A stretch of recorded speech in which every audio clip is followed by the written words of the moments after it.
William లై చింగ్ tea democratic progressive party అభ్యర్థి.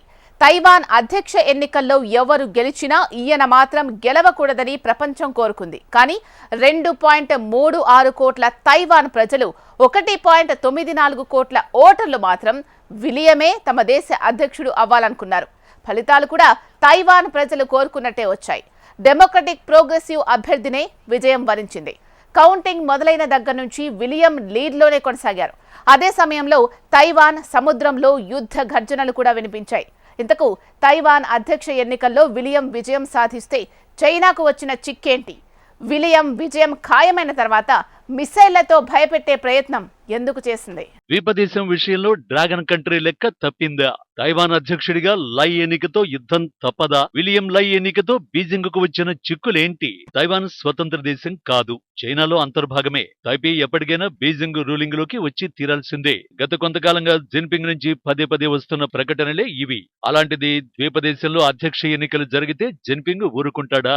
అందుకే తైవాన్ లీడర్లు ప్రచార జోరులో ఉన్నప్పుడే ద్వీపదేశాన్ని అష్టదిగ్బంధనం చేసేశారు. సముద్రంలో యుద్ధ నౌకలు, ఆకాశంలో ఫైటర్ జెట్లను గింగిరాలు తిప్పుతూ తైపీని ఉక్కిరిబిక్కిరి చేసే ప్రయత్నం చేశారు. ఇక్కడ జిన్పింగ్ లక్ష్యం తైవాన్ అధ్యక్ష ఎన్నికల్ని అడ్డుకోవడం కాదు, తనకు అనుకూలంగా ఉండే లీడర్ని అధ్యక్షుడిగా గెలిపించుకోవడం. జిన్పింగ్ ఆ లెక్కలేంటో తెలియాలంటే తైవాన్ అధ్యక్ష ఎన్నికల బరిలో ఎవరెవరు నిలిచారో తెలుసుకోవాలి. అధికార డెమోక్రటిక్ ప్రోగ్రెసివ్ పార్టీ ప్రస్తుత ఉపాధ్యక్షుడు విలియం లై చింగ్ టీ, మాజీ ప్రతిపక్ష కామింటాంగ్ పార్టీ నుంచి మాజీ police chief, New Taipei City మాజీ mayor Hou Yu Ih, Taiwan People's Party నుంచి కోవెన్ జీ తైవాన్ అధ్యక్ష ఎన్నికల బరిలో నిలిచారు. ఈ ముగ్గురిలో ఒకరికే తైపీ అధ్యక్ష పీఠం దక్కేది. ఆ ఒక్కరు కామింటాంగ్ పార్టీ అభ్యర్థి హో యూ హీ అవ్వాలని బీజింగ్ అనుకుంది.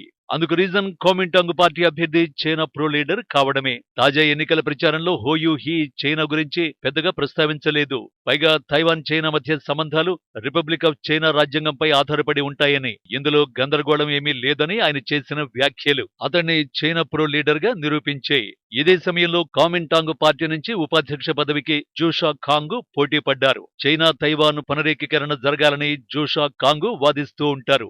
ఇలా ఇద్దరు లీడర్లు చైనా అనుకూల ప్రకటనలతో బీజింగ్ కు దగ్గరయ్యారు. కానీ అదే సమయంలో తైవాన్ ప్రజలకు దూరమయ్యారు. ఎందుకంటే కోట్లాది మంది తైవనీయులు మరో లీడర్ తమ అధ్యక్షుడు అవ్వాలని అనుకున్నారు. విలియం లై చింగ్ టీ, ఈ democratic progressive party leader Taiwan అధ్యక్ష ఎన్నికల్లో సత్తా చాటారు.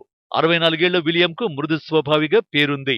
తైవాన్ కు స్వయం పాలన హోదాను నిలబెట్టడానికి చాలా ఏళ్లుగా పోరాటం సాగిస్తున్నారు. చైనా పెత్తనాన్ని గట్టిగా వ్యతిరేకిస్తూ ప్రజల్లో మంచి గుర్తింపు తెచ్చుకున్నారు. తైవాన్ స్వాతంత్ర్యం కోసం పోరాడుతున్న యోధుడిగా తనను తాను అభివర్ణించుకుంటున్నారు. విలియం అమెరికాలోని హార్వర్డ్ యూనివర్సిటీలో వైద్య విద్య అభ్యసించారు. స్వదేశంలో కొన్నాళ్లు డాక్టర్గా పనిచేశారు. 1990లో రాజకీయాల్లోకి అడుగుపెట్టారు. తొలుత తైవాన్ సిటీ నుంచి చట్టసభకు ఎన్నికైన విలియం 2010లో తైవాన్ మేయర్ గా విజయం సాధించారు. ప్రస్తుతం ఉపాధ్యక్షుడిగా సేవలందిస్తున్నారు. తాజా ఎన్నికల్లోనూ చైనాతో సత్సంబంధాలు కోరుకుంటున్నారని, శత్రువులుగా కాకుండా మిత్రులుగా ఉందామని చైనాకు సూచించారు. తైవాన్ తరహాలో చైనాలోనూ ప్రజాస్వామ్యం, స్వేచ్ఛ వంటివి వర్ధిల్లాలని తాను ఆశిస్తోన్నట్టు వెల్లడించారు. అయితే చైనా మాత్రం విలియం పట్ల విముఖత వ్యక్తం చేస్తోంది. అందుకే విలియం గెలవకూడదని భావించింది. కానీ ఓట్ల లెక్కింపు మొదలైన దగ్గర నుంచి ఆధిక్యత కొనసాగించిన విలియం చివరికి తైవాన్ అధ్యక్ష పీఠం అధిరోహించేందుకు లైన్ క్లియర్ చేసుకున్నారు. ఇక తైవాన్ పీపుల్స్ పార్టీ తాజా ఎన్నికల్లో ఓట్లను భారీగా చీల్చినట్టు తెలుస్తోంది. ఆ పార్టీ నుంచి 64 సంవత్సరాల కోవెన్ జీ రేసులో నిలిచారు. ఆయన వైద్యుడిగా పనిచేస్తూ 10 ఏళ్ల క్రితం రాజకీయాల్లోకి వచ్చారు. ప్రస్తుతం చైనాతో సంబంధాల విషయంలో ఎలాంటి వైఖరిని వ్యక్తం చేయకుండా గుంభనంగా వ్యవహరిస్తూ వచ్చారు. చైనాకు అనుకూలమో వ్యతిరేకమో చెప్పకుండా దాటవేశారు. దీంతో అధ్యక్ష ఎన్నికల్లోనూ 3వ స్థానంతో సరిపెట్టుకోక తప్పలేదు. ఆ విషయాన్ని కాస్త పక్కన పెడితే తైవాన్ అధ్యక్ష పదవిని విలియం అధిష్ఠించడం ఖాయమైన వేళ జిన్పింగ్ రియాక్షన్ ఎలా ఉండబోతోందన్నదే ఇప్పుడు అసలు ప్రశ్న. ఎందుకంటే తైవాన్ అధ్యక్ష ఎన్నికల్లో ఇలాంటి రిజల్ట్ ను జిన్పింగ్ కోరుకోలేదు. ఏం చేసైనా తన అనుకూల విలియం ని అధ్యక్షుడిగా గెలిపించుకుంటే ద్వీపదేశంలోనూ తన రూలింగే జరుగుతుందని బీజింగ్ భావించింది. కానీ ఎప్పుడైతే తైవాన్ అనుకూల వ్యక్తికి పాజిటివ్ గా ఫలితాలు రావడం మొదలైందో అప్పుడే తైవాన్ సముద్రంలో డ్రాగన్ మిసైల్ దూసుకెళ్లింది. నిజానికి అధ్యక్ష ఎన్నికలకు ముందే తైవాన్ పై డ్రాగన్ పిడికిలి బిగించింది. ద్వీపకల్పాన్ని అష్టదిగ్బంధనం చేసిన చైనా ఆ దేశ కమ్యూనికేషన్ నెట్వర్క్ ను కూడా తమ స్వాధీనంలోకి తెచ్చుకున్నట్టు అంతర్జాతీయ మీడియాలో కథనాలొచ్చాయి. దీంతో తైవాన్లోని బ్యాంకులు మూతపడ్డాయి. ప్రజలు కోట్ల రూపాయల లావాదేవీలను ఆఫ్లైన్లోనే నిర్వహిస్తున్నారు. తైవాన్లో ప్రపంచంలోనే అత్యంత అధునాతన సెమీకండక్టర్ పరిశ్రమ స్తంభించిపోయింది. చైనా ప్రత్యక్షంగా తన సేనల్ని పంపడం తప్ప మిగిలిన అన్ని విధాలుగా తైవాన్ను ఇబ్బందులకు గురిచేయడం మొదలుపెట్టింది. తైవాన్ కంప్యూటర్ నెట్వర్క్ పై ప్రతిరోజు లక్షల సంఖ్యలో దాడులు జరుగుతున్నాయని తైవాన్ జాతీయ రక్షణ భద్రతా సంస్థ నిపుణుడు క్రిస్టల్ 2 చెప్పారు. ఇప్పటికే కొందరు తమ నెట్వర్క్ ను వారి స్వాధీనంలోకి తీసుకుని ఫలితాల కోసం ఎదురు చూస్తున్నారని, చైనా ఆక్రమణను ప్రకటించగానే వారు తమ టెలికమ్యూనికేషన్లు, ఇంధనం, ఆర్థిక రంగాలను స్తంభింపజేయగలరని పేర్కొన్నారు.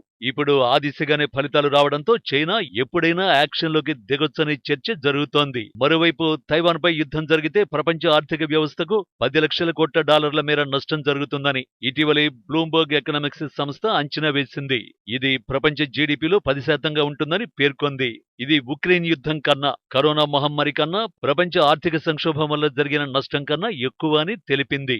తైవాన్ ప్రజల్లో పెరుగుతున్న జాతీయవాద భావన, వాషింగ్టన్, బీజింగ్ మధ్య విచ్ఛిన్నమవుతున్న సంబంధాలు, పెరుగుతున్న చైనా ఆర్థిక సైనిక శక్తిని బట్టి తైవాన్లో సంక్షోభం తప్పకపోవచ్చని నిపుణులు అంచనా వేస్తున్నారు. చైనా దురాక్రమణకు పాల్పడితే తైవాన్లోని సెమీకండక్టర్ల వ్యవస్థ కుప్పకూలుతుందని, దీంతో ప్రపంచవ్యాప్తంగా ల్యాప్టాప్లు, ట్యాబులు, స్మార్ట్ ఫోన్ల తయారీ స్తంభించిపోతుందని అంటున్నారు. అయితే కొత్తగా ఎన్నికైన విలియం లై తొలి ప్రసంగం వరకు జిన్పింగ్ ఆర్మీ వేచి చూసే ఛాన్స్ ఉన్నట్టు అంతర్జాతీయ నిపుణులు విశ్లేషిస్తున్నారు.